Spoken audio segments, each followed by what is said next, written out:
Talagang hindi ko na talaga maintindihan. Sa totoo lang, nakakalbo na ako eh. Sa kakaganon ng buhok ko dahil hindi ko naiintindihan ang punto ninyo. Kayong mga eksperto na sinasabi ninyo, hindi ko kayo naiintindihan na. Malinaw na nga eh, na hindi maganda yung epekto nito eh, sa mga bata eh. Alam niyo ba yung mga bata, meron na sa wallet nila o sa bulsa nila, nandun na yung mga birth certificate nila. At kapag nakagawa sila ng pinakikita na nila yon na hindi sila pwede ikulong. Nakabalik na ng Matiwasay, galing po ng Tacloban. Kasama po natin ang aking sister. Magandang gabi po sa inyo. Saan mo naman yung ilaw? Opo. Umati ka naman. Magandang gabi ho sa inyo lahat. Kamusta po kayo? Siya po yung nakita niyong nagbigay ng kasiyahan doon sa airport. Habang kami po ay nag-aayos ng aming flight, siya po ay nakisayaw doon sa mga mananayaw. At nagpasaya ng mga kababayan po nating may kalungkutan. At salamat, B. Salamat. Yan. Ako po ay nag-live dahil napakadami pong mga usap-usapan na nakakasakit ng loob ng mga magulang na pinuntahan po namin doon sa Tacloban. Mga magulang po ito na biktima po ang kanilang mga anak ng isang masasawag po nating, hindi ko alam kung anong pwedeng itawag dito eh. Hindi naman kasi mga bata na ito. Yung kanilang gawa eh, hindi na gawain ng bata yon.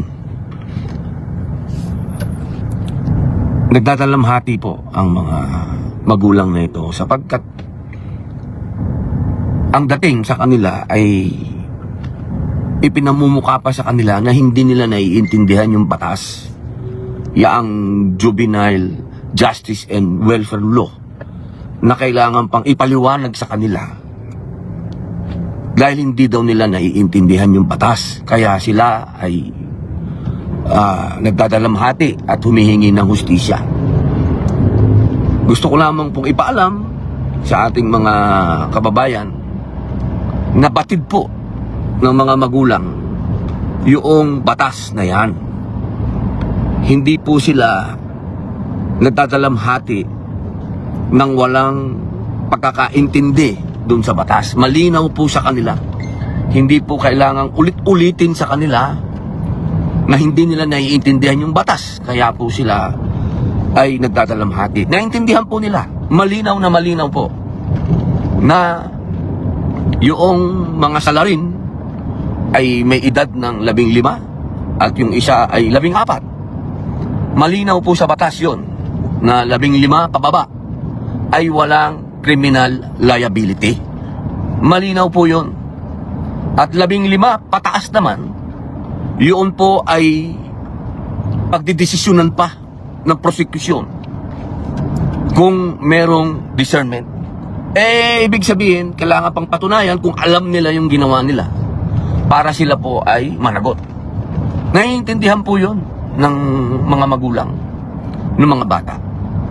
Ang kinasasakit po ng loob nila, yung kanilang mga anak, meron po dyan yung masakit dahil napakabuting mga bata. May tinamaan ng bala sa tagiliran na tumagos sa puso. Merong tagus-tagusan na tumama sa puso. Meron ding tinamaan sa tagiliran, may tinamaan sa paa, may tinamaan sa braso. Napakadami pong sugatan. Hindi ko po alam kung ano yung sinasabi ng mga eksperto na hindi naiintindihan ng mga magulang yung batas. Malinaw Ito po, ang sabi, higit sa 15 taon, ngunit mababa sa 18 taong gulang, ang mga bata sa edad na ito ay ipinalalagay na walang pananagutang kriminal. Gayunpaman, kung mapatunayan ng prosekusyon na ang bata ay kumilos ng may discernment, ito po yung alam na niya yung ginagawa niya, maaari siyang managot sa batas at isailalim sa kasalukuyang proseso ng hukuman. Yan po yung 15 pataas. Yung pong 15 pababa ay wala po talagang criminal liability. Ito po yung kinasasama ng loob ng mga magulang.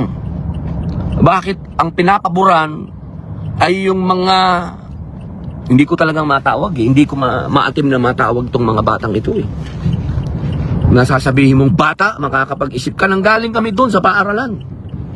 Kung paano nila pinlano, kung paano, ang hirap po ipaliwanag Alam nyo, sa totoo lang, hindi yung gagawayan ng isang bata, yung makapagplano ka ng ganun. Kung saan ka papasok, kung kailan mo isusuot. Nagpalit pa ng damit, nagpalit ng... Hindi ko talaga matanggap po Nagtakip ng buka, nagsuot ng sombrero, kung saan yung papuputukan, kung paano siya papasok, kung kailan siya umi-strategy pa, pumutok sa pintuan, dahil nakasara yung pintuan, umikot, pumunta sa bintana, pinutokan na naman niya yung nandun sa loob. Hindi ho gagawin ng bata yun, yung ganong klase. Kung paano siya tatakas. Hindi ko maatim na meron tayong mga tinatawag na profesional na sinasabi ng mga eksperto na ituturing yung mga bata itong mga ito. Kailangan yung pag-isipan yung mga pinaglalaban ninyo. Kailangan yung pag-isipang mabuti, pag-aralang mabuti yung mga ipinaglalaban nyo. Hindi ko naman sinasabi na puro kulong Hindi naman yun Hustisya ang sinasabi ko. At magkaroon ng tinatawag na deterrent, pagpipigil. Kailangan tayo magkaroon ng batas na itong batas na ito ay maamendahan natin at ibaba natin. Yung 15 pababa na yan, dapat yan kung gusto ninyo sana ako talaga 10 years old Pero para lang matuloy ito, pwede na sa 12 dahil yun ang gusto ng Pangulo. Huwag na natin kontrahin to. Kailangan, ang sinasabi nyo pa, hindi kasi naiintindihan ng mga bata yung batas. Aba, ay pambihira. Talagang hindi ko na talaga maintindihan. Sa totoo lang, nakakalbo na ako Sa kakaganon ng buhok ko dahil hindi ko naiintindihan ang punto ninyo. Kayong mga eksperto na sinasabi ninyo, hindi ko kayo naiintindihan na. Malinaw na nga na hindi maganda yung epekto nito sa mga bata Alam niyo ba yung mga bata, meron na sa wallet nila o sa bulsa nila, nandun na yung mga birth certificate nila. At kapag nakagawa sila ng mas, pinakikita na nila yon na hindi sila pwede ikulong. Ang bihira. Kaya kabaliktaran. Si Bibi mo na magsalita kasi high blood na ako Ikaw na nga muna. Dugtungan ko lang kasi kausap namin si Mayor Romualdez kanina. Tapos kabaliktaran yung sinasabi. Kabaliktaran po yung sinasabi kasi nung mga ibang senador na kasi kasama ho ako nagpunta doon. So nakita ko yung mga bata na nagsasuffer, yung mga magulang na nawala ng mga anak. So ako naman ho naandun lang sa paano ba natin to mabibigyan ng hustisya, syempre. So nung nakausap po namin si Mayor Martin Alfred, kinukwento po niya na actually ang mga bata na mga involved dito hindi nila naiintindihan ang batas. Actually dahil sa social media alam na nila yung batas na they are not accountable to anything that they would do if they are under 15. At obviously, at nagpapalitan sila ng message. Alam nila na hindi sila mapaparusahan. So malakas po ang loob nila na gumawa ng mga bagay na hindi nga lang petty ito. Sana kung petty lang okay lang, mapapalagpas mo at talagang dapat dalhin sa delinquency, juvenile, mga ganyan. But the thing is, buhay na ho yung pinag-uusapan. Mass shooting mass shooting. At mass shooting hindi ito murder lang. At nakita mo naman, hindi ito random. Oo, May at mga hindi tinatarget lang, siya. Oo, yun yung pinag-uusapan namin kasi nagpunta kami dun sa school, kinukwento ko sa amin ng mga teachers doon kung anong actual na nangyari. And it's turning out na it's kind of planned. It's not random. It's not like, oh, nawala sa isip yung bata, naguluhan, na-confuse, and then started shooting. Hindi po eh. Sa kwento ng mga teachers, it was kind of planned. And parang meron siyang target. Hindi ho natin alam ang motibo niya unless talagang imbestigahan ito. Pero definitely meron po siyang target kasi talagang namaril siya dun sa classroom niya. Mga kaklase niya yung mainly binaril po niya eh. At ang mga casualty ay nanggaling dun sa mismong classroom niya. Mga kaklase niya yung mga binaril niya. So parang ako ho nandun lang ako sa, sabi ko nga kay Robin kanina, sana maintindihan ng mga senador. At I'm actually parang nananawagan ako kay Senator Kiko, no? Kasi alam nyo, ipinagkampanya ko po si Senator Kiko noon. Kasalanan mo pala yan eh. Medyo. Pero pinapaalala ko to kay Sharon na at sinabi ko ito na ikinampanya ko siya. Kinakampanya ko si Senator Kiko noon dahil naniniwala ako kay Sharon. Pero Sharon, naniniwala. Ngayon, nananawagan ako sa iyo na parang hindi na yata ako naniniwala. Parang binabawi ko na po yun. Kasi ang sinasabi lang po kasi ni Robin, hindi ko po ito kinakampihan si Robin dahil kapatid ko. Pero naniniwala ako sa paninindigan niya pagdating dito. Unang-una kami po ay pinalaki ng mga magulang namin sa disiplina. My dad and my mom didn't spare the rod para po disiplinahin kaming lahat. At lumaki po kami may takot sa Diyos, may takot sa magulang, may takot sa authorities, may takot sa mga teachers, sa principal, sa lahat po, no? So lumaki po kami dyan. So naniniwala ako, yung sinasabi po ni Robin, hindi po ito para parusahan yung mga bata. Ang sinasabi po niya is pagkaroon ng deterrent, magkaroon ng kinatatakutan ng mga bata. So sinusulong po niya itong mga panukala na ito, hindi para ikulong ang lahat ng mga 10 years old. Hindi po yun. Ang talagang pinanggagalingan lang po nun, may katakutan ang mga batang ito.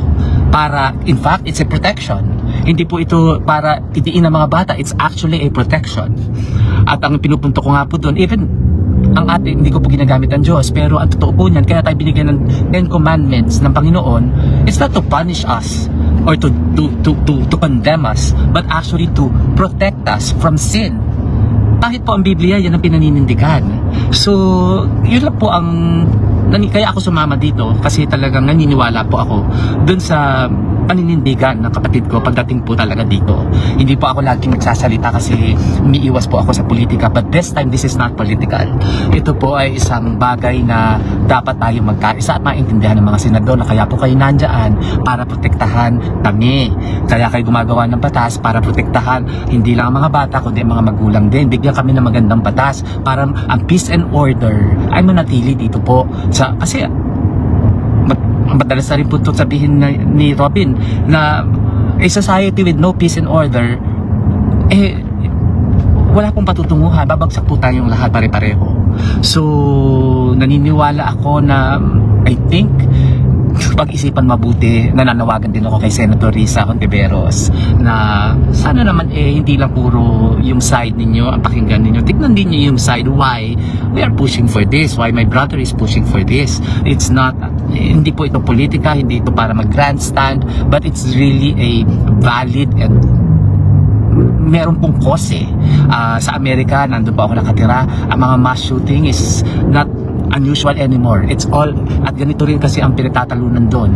Wala ding sense of responsibility ang mga bata. Meron po kasi talagang dapat accountability. Sabi ko nga po lumaki kami ng pinapalo ng mga magulang, dinidisiplina. Hindi po, my dad and my mom did spare us the rod. Yun po ang namin, lumaki kami may takot. Lumaki kaming sumusunod sa batas. Dati po, sinasabi natin, bakit ang mga Pilipino, pag nandito sa Pilipinas, wala mga disiplina. Pagdating sa ibang bansa, matitino, madisiplina. Isa lang ho ang dahilan nun, kasi may batas na sinusunod. Sa Amerika, bakit ang traffic, sumusunod kami sa traffic kasi malaki ho ang binabayaran namin kapag nahuli kami ng pulis. So may accountability, pero pag walang batas, kanya-kanyang lakad ulit po yan. Traffic pa lang po yan, di po ba? So sana maintindihan lang po yun ng mga senador natin. Nakapag-aral naman tayong lahat. I think this is not hard to understand na yung isinusulong na batas po ng kapatid ko hindi po yan para itiin ng mga bata. Yan po ay para matulungan ng mga bata na magkaroon ng takot sa batas at a very young age. Yun po ang reality. Maybe in the 60s, 70s, 15-year-old is considered a minor. Pero at this time, na nasa social media time na po tayo at maraming exposed na ang mga bata sa lahat ng mga kung ano-ano mga bagay, I think kailangan tanggapin natin yung katotohanan na at 10 years old, exposed ang mga bata sa mga hindi dapat nila nalalaman. And at 10 years old, they should be protected by law para hindi nila even to think about it. Kasi takot sila, kasi meron silang reason na to think about it, kasi alam nilang they'll be accountable to it. Yun lang po. Sana matulungan nyo rin po kayo din po, kasi tayo mga mamamayan makakatulong din po kay Robin kapag susuportahan po natin siya sa mga ganito mga ina-advocate niya. Robin is actually just advocating for the children. Hindi po ito para ulit-ulit po ako dun kasi yun lang po kasi talaga ang totoo. Hindi po ito para pahirapan ng mga bata, kundi just really to advocate for the children, to protect them from even being influenced by people who has no conscience, na bata ang pinupuntirya para isulong yung mga masasama nilang mga iniisip. Ang isa po pong magandang example pa na punto na ibinigay sa amin ng isang magulang na namatayan po doon dito sa Tacloban is yung punto na naniniwala sila na yung mga mastermind po nito mga to, ang tinatarget nila yung mga bata na madaling ma-impluwensyahan at yung mga batang naniniwala na they will not be accountable to whatever they do because they are minor. Pero once po na mapaano natin yan, mapaintindi natin sa mga bata na oh no, you're 14, you're still accountable. Tingnan po natin kung hindi mapaisip yung mga yan. Kasi maski po ako, kung sabihin sa akin na I'll not be accountable to anything, dahil wala sa loob ko to do anything. Sa simpleng bagay, sa Singapore po, bawal mag-chew ng gum, ikinukulong. O di hindi sila lahat nag-chew ng gum. Dahil ikukulong. Pero kung sinabi ni Lee Kuan Yew na, ay, hindi, papaluin lang namin kayo pag nag-chew kayo ng gum, marami pa rin gagawa po nun, di po ba? It's simple logic. It's simple logic. It's just common sense. And again, I'm appealing to Senator Kiko at kay Senator Risa Hontiveros, please, let's put common sense to all of this kasi meron po mga gulang na namatayan at may mga magulang na nandun po ngayon sa ospital. Umiiyak sa amin kanina kasi nahihirapan silang makita yung mga anak nila na may mga sugat. Meron po kami nakita doon na binaril dito, lumabas dito, magang-maga ang muka. Masakit pong makita lahat yon. Sana itong sila Senator Kiko at sila Senator Hontiveros, sana po magpunta sila doon sa mga namatayan. Kausapin po sana nila yung mga magulang ng one-on-one, walang kasamang media, para maintindihan nila kung anong klaseng sakit yung naramdaman po ng mga magulang na ito. And maybe magkaroon sila ng bagong pananaw at maybe maliwanagan sila na hindi naman talaga mabuti itong isinusulong na batas ni Robin na 2 taon na po kung tutuusin. At saksi po ako sa lahat ng mga pinuntahan namin kanina. Yun po ang hinihiling ng mga magulang na sana justice. Yung justice, hindi. Tsaka sana ma-approve na yung batas na isinusulong ni Robin. So, yun po sila mismo ang nagre-request noon. So, if that is not enough proof or enough reason for us sa mga senador na kumukontra, hindi ko po alam kung ano pa yung hinihintay ninyo. Ngayon, kung ano pa rin kayo, di maghihintay pa po ba tayo ng next pa at mga susunod pa bago mapaisip na talagang dapat meron tayong gawin na mas drastic para maintindihan ng mga kabataan kung ano ang tama at mali. So yun lang po. So maraming salamat po sa pagsuporta ninyo kay Robin, and let's all pray for the peace and security ng bayan po natin, no? Yun po.